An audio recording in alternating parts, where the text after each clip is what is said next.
નમસ્કાર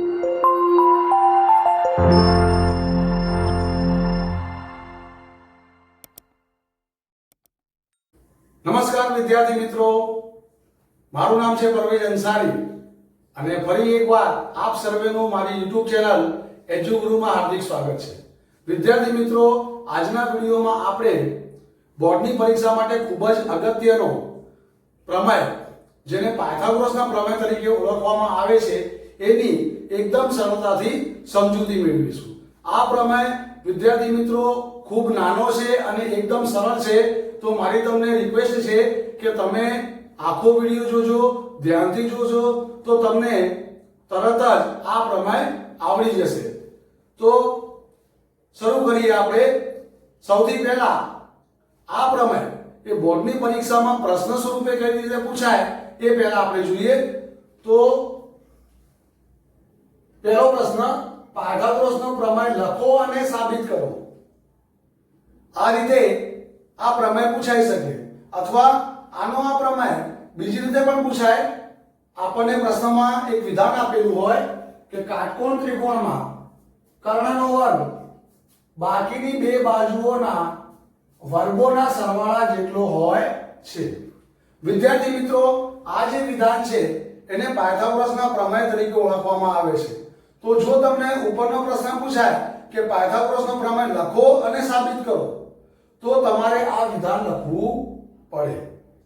તો મારી તમને એક રિક્વેસ્ટ છે કે તમે આ વિધાન યાદ કરી લેજો। વિધાન એકદમ સહેલું છે કે કાટકોણ ત્રિકોણમાં કર્ણનો વર્ગ એ બાકીની બે બાજુઓના વર્ગોના સરવાળા જેટલો હોય છે। આ વિધાન તમે યાદ કરી લેજો। હવે આનો આ પ્રમેય ત્રીજી રીતે પણ પૂછાઈ શકે। અહીંયા મેં પ્રશ્ન લખેલો છે કે ત્રિકોણ ABC માં ખૂણો B કાટખૂણો છે, તો સાબિત કરો કે AC નો વર્ગ બરાબર AB નો વર્ગ પ્લસ BC નો વર્ગ। આ ત્રણ રીતે બોર્ડની પરીક્ષામાં પ્રશ્ન પૂછાતો હોય છે। હવે હું તમને એક સરસ મજાની ટ્રીક સાથે આ પ્રમેયની એકદમ સરળતાથી સમજૂતી શીખવાડું છું। તો તમે ધ્યાન આપજો। સૌથી પહેલા અહીંયા આપણે વિધાન વાંચીએ, તો વિધાનની શરૂઆતમાં જ આપણને કીધું છે કે કાટકોણ ત્રિકોણ। તો સૌથી પહેલા આપણે કાટકોણ ત્રિકોણ દોરીએ। હવે વિદ્યાર્થી મિત્રો, કાટકોણ ત્રિકોણ દોરતા આપણને આવડે જ છે। આ રીતે એક કાટકોણ ત્રિકોણ દોરવાનો। હવે કાટકોણ ત્રિકોણમાં આ જે ખૂણો હોય એ કાટખૂણો હોય, અને અહીંયા પ્રશ્નમાં ત્રિકોણનું નામ શું લેવાનું છે? ત્રિકોણ ABC, અને એમાં ખૂણો B એ કાટખૂણો દર્શાવવાનો છે। તો આ જે ખૂણો છે કાટખૂણો છે, તો અહીંયા આપણે B લખીશું, ઉપર A અને અહીંયા C। ત્રિકોણ ABC એ ત્રિકોણ ABC માં ખૂણો B કાટખૂણો છે। આ બાબત આપણે પક્ષમાં લખી દીધી।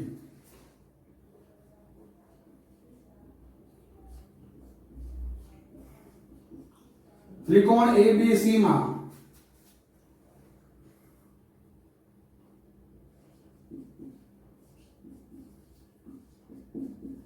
ખૂણો B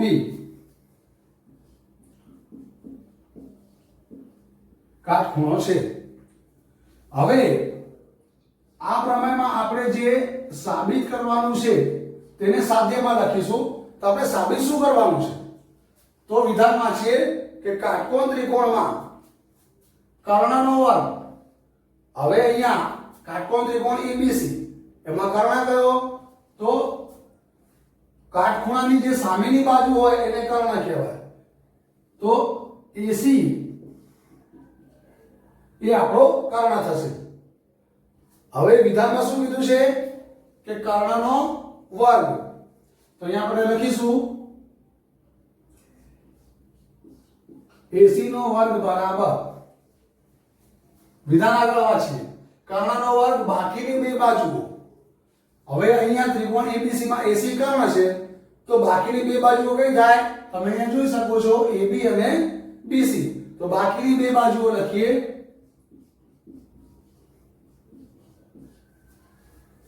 બાકીની બે બાજુઓના વર્ગો, તો આપણે બાકીની બે બાજુનો વર્ગો કરી દઈએ અને વર્ગોનો શું કરવાનું છે? સરવાળો. તો અહીંયા આપણે સરવાળો કરી દઈએ એટલે આપણું સાધ્ય તૈયાર. AC નો વર્ગ બરાબર AB નો વર્ગ પ્લસ BC નો વર્ગ. વિદ્યાર્થી મિત્રો, પક્ષ અને સાધ્ય લગતા મેં તમને શીખવાડ્યું. તમને આશા રાખું છું કે આવડી ગયું હશે. હવે આની સાબિતી લઈએ.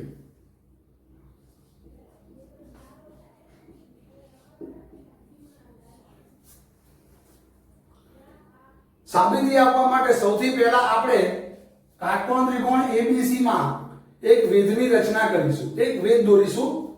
તો અહીંયા ખૂણા B માંથી કર્ણ AC પર એક વેધ દોરીએ. વેધને નામ આપીએ BD.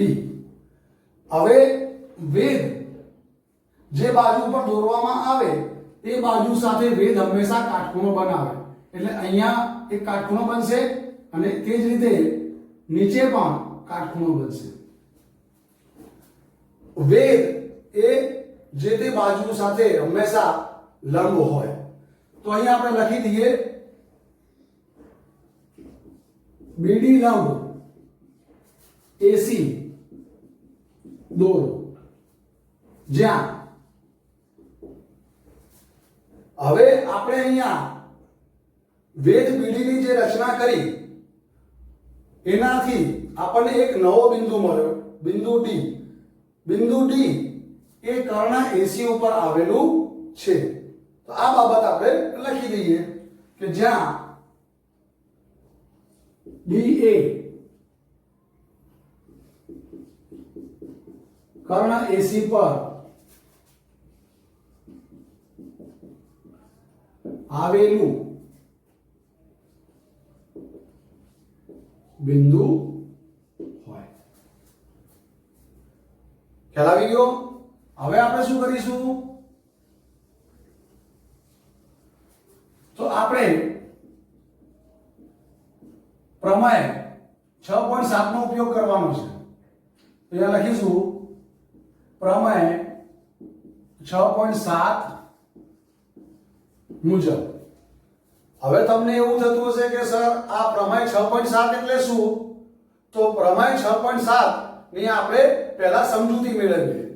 તો અહીંયા આપણો ત્રિકોણ ABC એ મેઇન ત્રિકોણ છે. મુખ્ય ત્રિકોણ આપણો કયો છે? ત્રિકોણ ABC. તો અહીંયા લખીએ ત્રિકોણ ABC.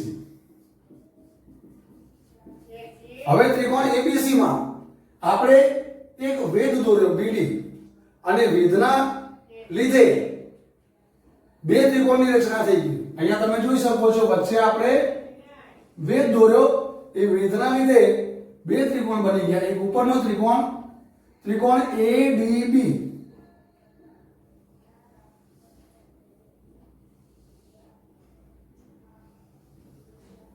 તમે જોઈ શકો છો ઉપરનો ભાગ જે છે એક ત્રિકોણ છે, ત્રિકોણ ADB, અને નીચેનો જે ભાગ છે તે બીજો ત્રિકોણ થશે, ત્રિકોણ BDC.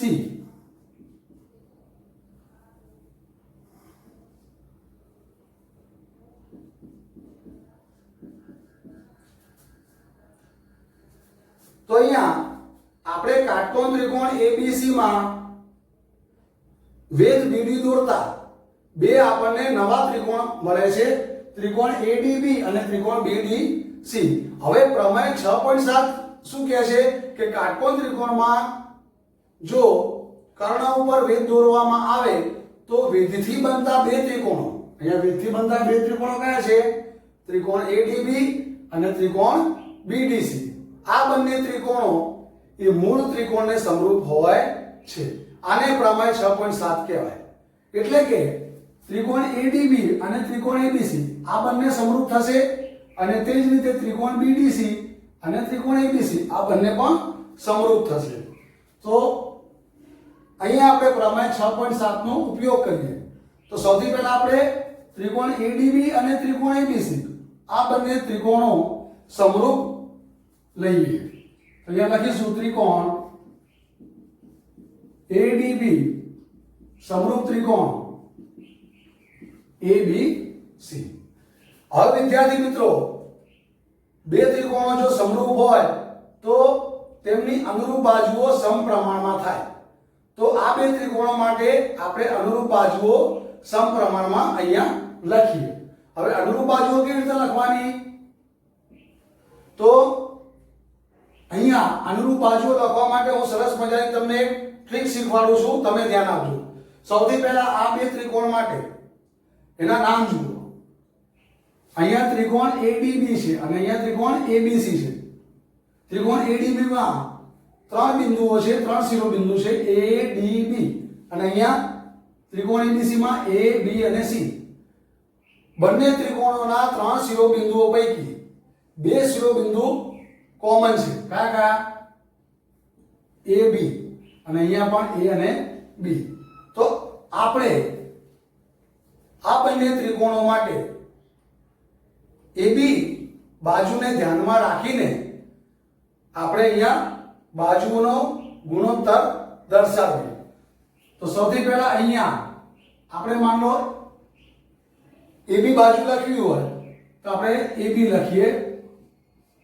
હવે AB બાજુ લખવી હોય તો આપણે પહેલું અને ત્રીજા બિંદુનો ઉપયોગ કર્યો. તો એની નીચે ત્રિકોણ ABC માંથી પણ પહેલા અને ત્રીજા બિંદુનો જ ઉપયોગ કરવો પડે. તો અહીંયા શું લખાશે? AC. ખ્યાલ આવી ગયો? અહીંથી પહેલું ને ત્રીજું બિંદુ લેવાનું, તો અહીંથી પણ પહેલું ને ત્રીજું બિંદુ લેવાનું. ખ્યાલ આવી ગયો? પછી બરાબર કરીને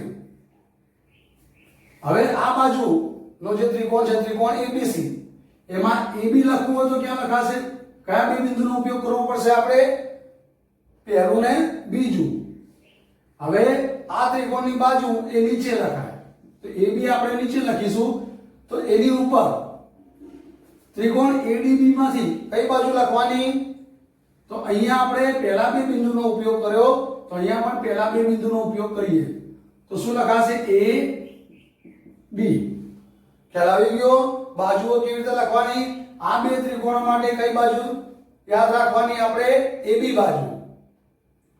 હવે શું કરવાનું? તો ચોકડી ગુણાકાર કરવાનો. આપણે ચોકડી ગુણાકાર કરીએ. ચોકડી ગુણાકાર કરતા આપણને આવડે જ છે. તો AB ગુણ્યા AB એટલે કે AB નો વર્ગ બરાબર. હવે આ બંનેનો ગુણાકાર કરીએ તો શું લખાશે? AD ગુણ્યા AC. આને આપીએ સમીકરણ નંબર 1. ખ્યાલ આવી ગયો? હવે ફરીથી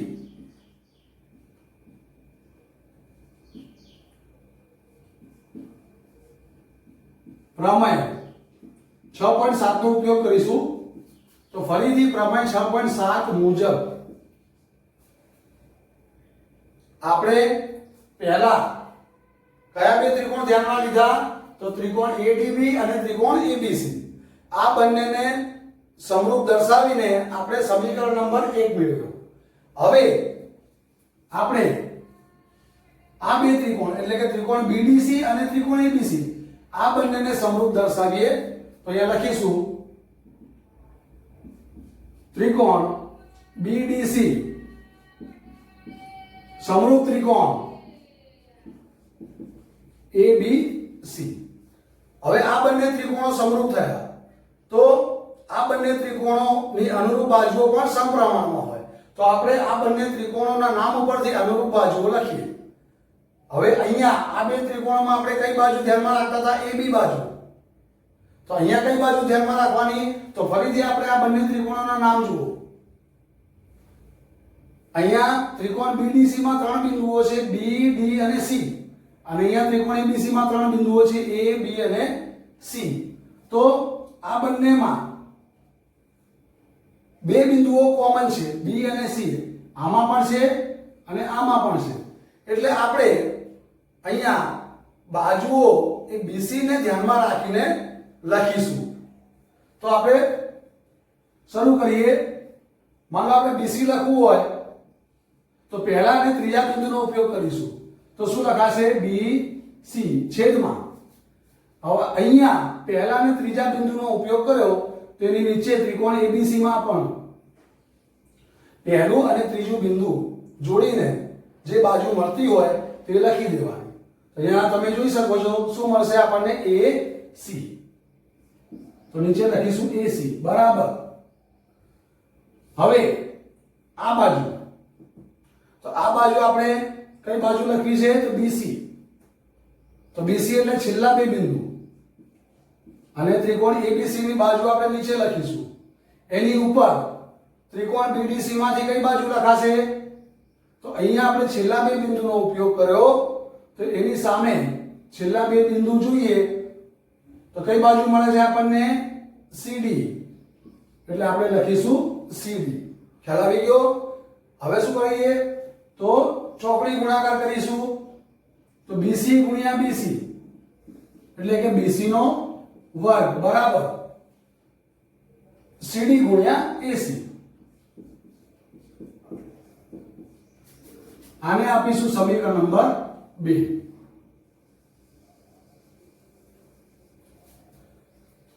ખ્યાલ આવી ગયો વિદ્યાર્થી મિત્રો? આપણે સમીકરણ નંબર 1 અને સમીકરણ નંબર 2 કેવી રીતે મેળવવું એની મેં તમને સરસ મજાની ટ્રીક શીખવાડી છે. અહીંયા પહેલા આપણે ત્રિકોણ ADB અને ત્રિકોણ ABC લેવાના અને એમાં આપણે A અને B એ બી બાજુ ધ્યાનમાં રાખવાની. અને અહીંયા સમીકરણ 2 માટે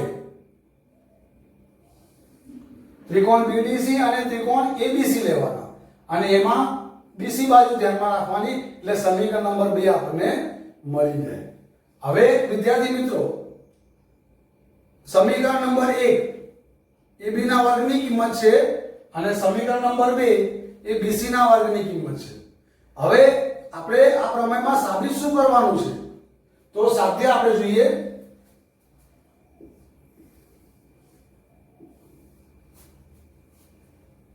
સાધ્યની જમણી બાજુ અહીંયા તમે જોઈ શકો છો શું છે AB નો વર્ગ પ્લસ BC નો વર્ગ. એટલે કે આપણે AB ના વર્ગ અને BC ના વર્ગનો સરવાળો કરવાનો છે. હવે AB ના વર્ગની કિંમત આપણી પાસે છે સમીકરણ નંબર 1 માં અને BC ના વર્ગની કિંમત સમીકરણ નંબર 2 માં છે. તો આપણે આ બંનેનો સરવાળો કરી દઈએ. તો અહીંયા લખીએ સમીકરણ 1 અને 2 નો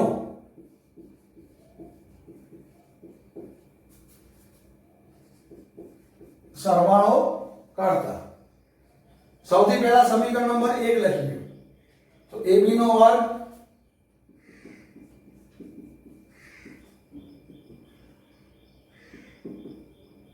પ્લસ સમીકરણ નંબર 2 ઉપરથી શું લખાશે ડાબી બાજુ BC નો વર્ગ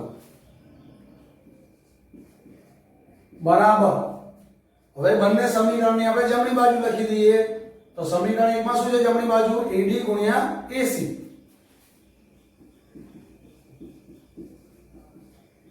પ્લસ કરીને સમીકરણ નંબર 2 ની જમણી બાજુ લખી દઈએ તો CD ગુણ્યા AC.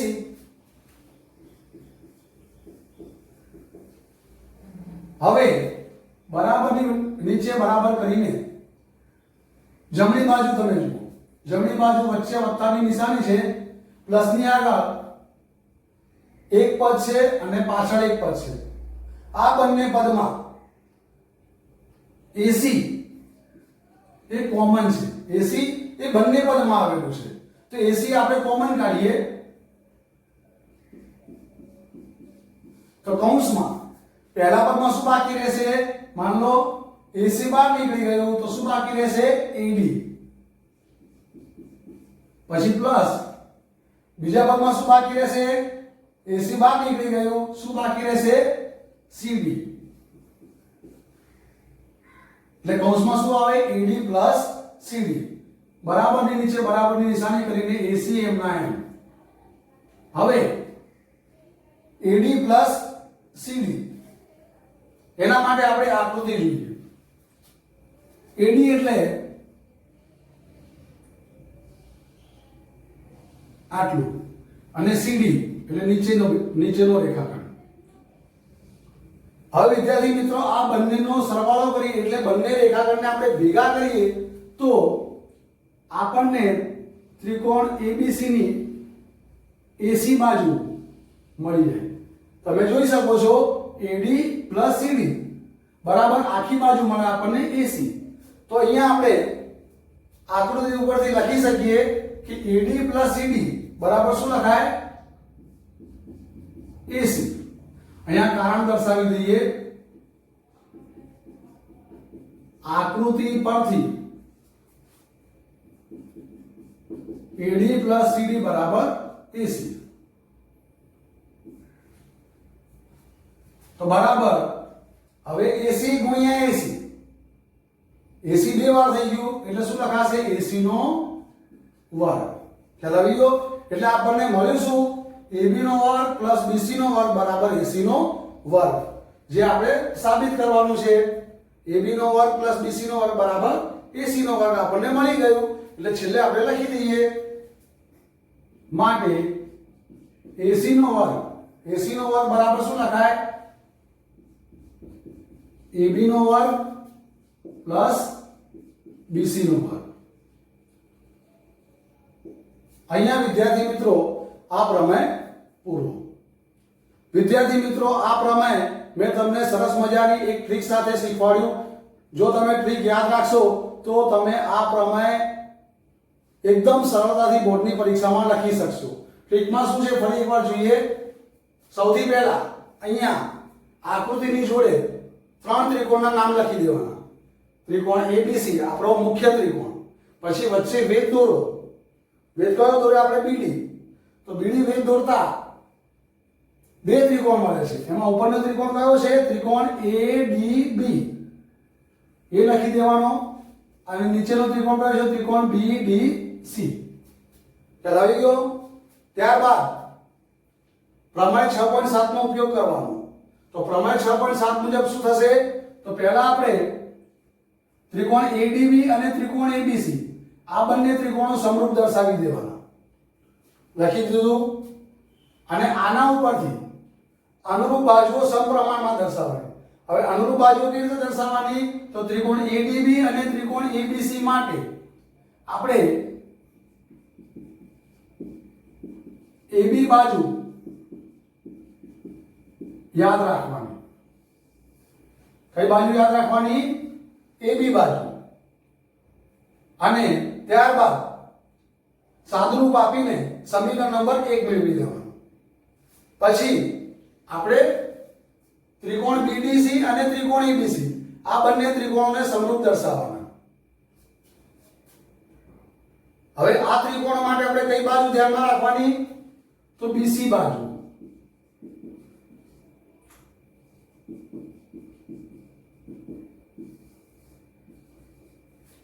અને BC બાજુને ધ્યાનમાં રાખીને અનુરૂપ બાજુઓ સમપ્રમાણમાં દર્શાવી દેવાની. પછી ચોકડી ગુણાકાર કરવાનો. BC ગુણ્યા BC એટલે BC નો વર્ગ અને CD ગુણ્યા AC એટલે સમીકરણ નંબર 2 આપણને મળી જાય. ત્યારબાદ સમીકરણ 1 અને 2 નો સરવાળો કરવાનો એટલે આપણો પ્રમેય થઈ જાય પૂરો. વિદ્યાર્થી મિત્રો આજનો વિડિયો તમને કેવો લાગ્યો એ કમેન્ટ કરીને મને અવશ્ય જણાવજો. તમારા મિત્રોને પણ મારા વિડિયો શેર કરજો. ફરી મળીશું. આવજો.